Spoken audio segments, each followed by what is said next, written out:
जी, भोजन के बाद जो रस और मट्ठा पीने के लिए बताए थे आप, तो क्या ये आमदनी को शांति करेगी? हाँ, बहुत अच्छा सवाल है, बहुत अच्छा सवाल। देखिए, इस सवाल को मैं और थोड़ा विकसित करूं। मैं इंतजार कर रहा था कोई पूछे तो मैं बताऊं। यह सवाल कुछ इस तरह का है कि मट्ठा है ना, उसमें पानी ही है, आप जानते हैं। शायद उसमें 90% तक पानी है, दही तो सिर्फ 10% होता है। और जूस पी रहे हैं उसमें भी पानी ही है, और दूध पी रहे हैं उसमें भी पानी है। अब भागवती जी एक तरफ तो कह रहे हैं कि खाने के बाद पानी मत पियो, और दूसरी तरफ कह रहे हैं मट्ठा जरूर पियो, दूध जरूर पियो और फल का रस पियो, तो उसमें तो पानी ही है। तो क्या वो पानी जठर अग्नि को शांत नहीं करेगा? प्रश्न ये है। ये पूरा नहीं पूछ पाए, मैंने पूरा कर दिया। इसका बहुत ही सुंदर एक्सप्लेनेशन भागवती जी करते हैं। वो ये कहते हैं कि पानी का जो गुण है वो अपना कुछ नहीं, पानी को जिस पात्र में रखा है या जिसमें मिलाया है उसी का गुण वो धारण करता है। आपने एक पुराना गाना सुना है, पानी रे पानी तेरा रंग कैसा, फिर आगे है जिसमें मिला दो उस जैसा। तो आपने पानी को मिलाया दही में, तो अब वो पानी का गुण नहीं है, अब वो दही का गुण धारण करेगा। पानी को आपने मिलाया जूस में, माने फल में, तो फल के जो गुण हैं वो पानी में आ जाएंगे। और पानी है दूध में, तो दूध के सारे गुण वो धारण कर लेगा। इसलिए मट्ठा पीने को खुली छूट है, पेट भर के पीजिए। दूध पीने को खुली छूट है, पेट भर के पीजिए। जूस पीने को भी खुली छूट है, सादा पानी मत पीजिए। खाली पानी अग्नि को शांत करता है। जी राजीव भाई, आइसक्रीम खाने के बाद हम लोग कॉफी या चाय पी के और उसका ये सवा सत्यानाश।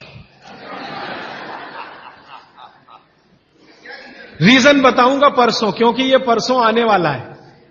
कभी भी कोई गर्म चीज आप जैसे ही खाते हैं, कोई भी गर्म चीज, चाय पिया या कॉफी पिया या गर्म दूध पिया या गर्म खाना खाया, तो पेट फिर वही काम पे लग जाता है। क्या काम है पेट का? पहले ज्यादा गर्म वस्तु को पेट के तापमान पर लाता है पेट। आपका पेट का तापमान वही है जो मुंह का है, तो पेट का तापमान लगभग 39 से 40 डिग्री के आसपास है। तापमान अंदर जो है ना 55 डिग्री 60 डिग्री अगर चाय का है, तो पेट उसको पहले 40 डिग्री पे लाएगा। तो ये काम में जब तक पेट लगा हुआ है तब तक आपने कोई ठंडी चीज खा ली, जैसे उन्होंने कहा आइसक्रीम खा ली, कॉफी के बाद आइसक्रीम खा ली। अब कंफ्यूजन वहां ये होता है कि क्या करे, वो पहले गर्म कॉफी को ठंडा करे या ये जो गर्म ठंडी आइसक्रीम आई इसको गर्म करे। तो फिर तो बहुत ही कंफ्यूजन होता है, तो इसमें हो जाएगी समस्या। इसलिए कॉफी चाय के बाद ठंडी आइसक्रीम कभी भी ना खाएं, और ठंडी आइसक्रीम के बाद चाय कॉफी कभी भी ना पिए। जी देखिए, इन्होंने एक बहुत अच्छा सवाल पूछा है। दूध को भागवती जी ने बोला है शाम को ही पीना है। अब इनका प्रश्न यह है कि हम सुबह चाय पीते हैं, कॉफी पीते हैं, तो दूध उसमें होता ही है, तो क्या करें? भागवती जी के किसी भी शब्दकोश में चाय भी नहीं है, कॉफी भी नहीं है, क्योंकि भागवती जी 3500 साल पहले हुए। ये चाय कॉफी तो 250-300 साल पुरानी है, ज्यादा से ज्यादा 400 साल पुरानी। हां, काढ़े का जिक्र उन्होंने किया। काढ़ा आप समझते हैं, जो रोज आप यहां पी रहे। वो ये कहते हैं कि जो काढ़ा आपके वात को कम करे, आपके पित्त को कम करे और कफ को कम करे, ऐसा कोई भी काढ़ा दूध के साथ मिलाकर सुबह पिया जा सकता है। जैसे आज आप काढ़ा पीने जा रहे हैं, वो अर्जुन की छाल का काढ़ा है। अर्जुन की छाल का काढ़ा आप जानते हैं, वात को सबसे तेजी से कम करने वाला है। शरीर की जो एसिडिटी होती है ना, रक्त की एसिडिटी, एक होती है पेट की एसिडिटी, उससे भी ज्यादा खराब है रक्त की एसिडिटी। खून की अम्लता ही है जो हार्ट अटैक लाती है। तो रक्त की एसिडिटी को कम करने की दुनिया में सबसे बड़ी ताकत अगर किसी चीज में भागवती जी ने बताई है तो वो अर्जुन की छाल है। तो आज आप काढ़ा पिएंगे अर्जुन की छाल का। और दुर्भाग्य से या सौभाग्य से ये कुछ ऐसा समय है, दिसंबर, जनवरी और नवंबर, ये वात का ही समय है। शरीर में वायु का प्रकोप ठंड के दिनों में ज्यादा होता है। उस समय अगर आप अर्जुन की छाल का काढ़ा दूध में बनाकर पिए तो आपके लिए औषधि है। जी नहीं, गरम, क्योंकि वो औषधि है, भोजन नहीं है। भोजन और औषधि में अंतर बताया। भोजन वो है जो 24 घंटे में आप नियमित रूप से आपके पेट की आवश्यकता के अनुसार खाएं और सालों साल खाते जाएं। औषधि वो है जो थोड़े समय के लिए तात्कालिक प्रभाव के लिए आप पिएं। ठंडा काढ़ा कोई है नहीं इस देश में, बनता भी नहीं। माने सुबह दूध पीना ही है ना, तो उसमें अर्जुन की छाल का पाउडर डाल के पीजिए, तो 2 फायदे होंगे। भविष्य के लिए आपको हार्ट अटैक फ्री होने की गारंटी। तो अब तक आपके रक्त में जो कोलेस्ट्रॉल जमा है, इसको निकालना है बाहर, तो अर्जुन की छाल इसमें सबसे ज्यादा उपयोगी है। और सौभाग्य की बात यह है कि 40 रुपए किलो मिलती है, 20 रुपए किलो, 20 रुपए किलो अर्जुन की छाल मिलती है और 150 रुपए किलो चाय मिलती है और 1400 रुपए किलो कॉफी मिलती है। तो कुछ तो होशियार बनिए, मारवाड़ी बनिए, कुछ तो अपने रक्त में लाइए, मारवाड़ का, राजस्थान का, गुजरात का। तो 30 दिन आगे जनवरी के रोज सवेरे अर्जुन की छाल का पाउडर दूध में डालकर पीते रहिए। और अगले साल का याद रखिए, नवंबर, दिसंबर, जनवरी, तो ये 3 महीने अर्जुन की छाल पिया तो पूरे साल भर का कचरा निकालता है और अगले सालों की guarantee heart attack free. Quantity कितनी रहनी चाहिए? 1 गिलास दूध तो आधा चम्मच अर्जुन की छाल का पाउडर, आधा चम्मच माने टी स्पून। और इसमें अगर गुड़ मिलाएंगे तो बहुत अच्छा। गुड़ नहीं मिले तो गुड़ को बनने से पहले की स्टेज है, लिक्विड फॉर्म का गुड़, वो काकवी कहलाता है। नहीं तो गुड़ डालिए, नहीं तो काकवी डालिए, नहीं तो खांड डालिए, अंत में कुछ नहीं मिलता तो बूरा डालिए। और बूरा वो वाला जो राजस्थान में बनता है, बिहार में बनता है, उत्तर प्रदेश में, यहां का नहीं। चीनी को पीस के बूरा, वो चीनी ही है, बूरा नहीं है।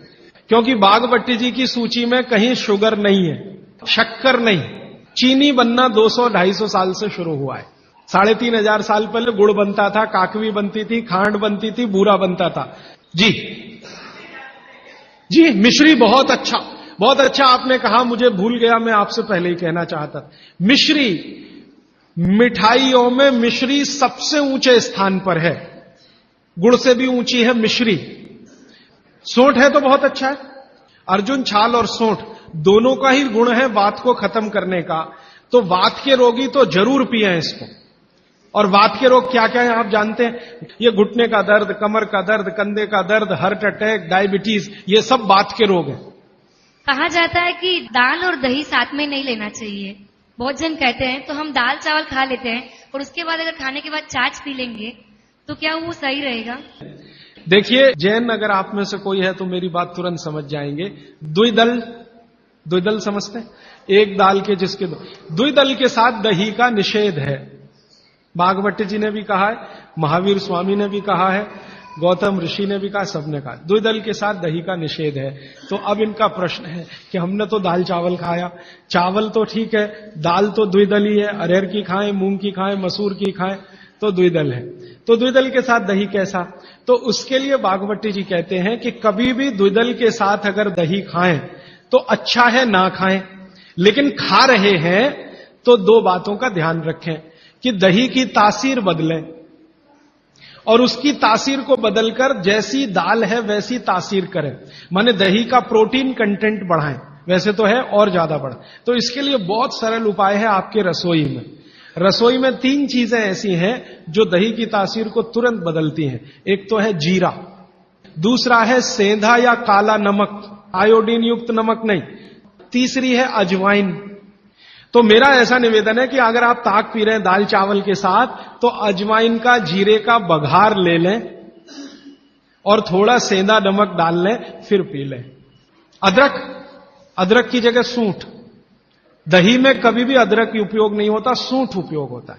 अदरक और सूंठ में थोड़ा अंतर है। सूंठ तो अदरक से ही आता है, लेकिन सूंठ का गुण अदरक से ज्यादा है।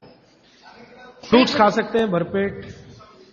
वैसे फ्रूट्स का बागभट्टी जी कहते हैं सुबह खाएं खाली पेट तो सबसे अच्छा, माने नाश्ता ही फ्रूट का करें, जूस भी पीना है तो फ्रूट का पिए, तो सुबह का समय फ्रूट्स के लिए सबसे अच्छा है। लेकिन बाकी समय में भी आप फ्रूट्स कभी भी खा सकते हैं जो प्रकृति के द्वारा पकाया गया, माने कैल्शियम कार्बाइड मिला के नहीं पकाया गया। छाछ शरीर के लिए ठंडा करता है तो बच्चों को भी दे सकते हैं? दे सकते हैं जी, दे सकते हैं। बिल्कुल, और अजवाइन डाल के बच्चों को 3 महीने के बच्चे को अजवाइन की छाछ दी जा सकती है। पानी जो आपने कहा थोड़ा गुनगुना पीना चाहिए, हर मौसम में पी सकते हैं, गर्मी के मौसम में भी। गर्मी के मौसम में थोड़ा इसके लिए आप छूट ले सकते हैं। आप चूंकि मद्रास में रहते हैं इसलिए छूट ले सकते हैं। गर्मी के दिनों में सवेरे का पानी तो गुनगुना ही रखिए, बाकी दिन का पानी अगर आप पिए तो मिट्टी के बर्तन का भी पी सकते हैं। सनबर्न के लिए लार बहुत अच्छी है। देखिए, आप में से किसी भी माता या बहन को डार्क सर्किल की समस्या हो, आंखों के नीचे काले काले घेरे हैं, नियमित रूप से सुबह उठकर अपने लार की मालिश करते रहिए, आपके सारे डार्क सर्किल बिल्कुल चले जाएंगे। फेयर एंड लवली से ज्यादा प्रभावी है।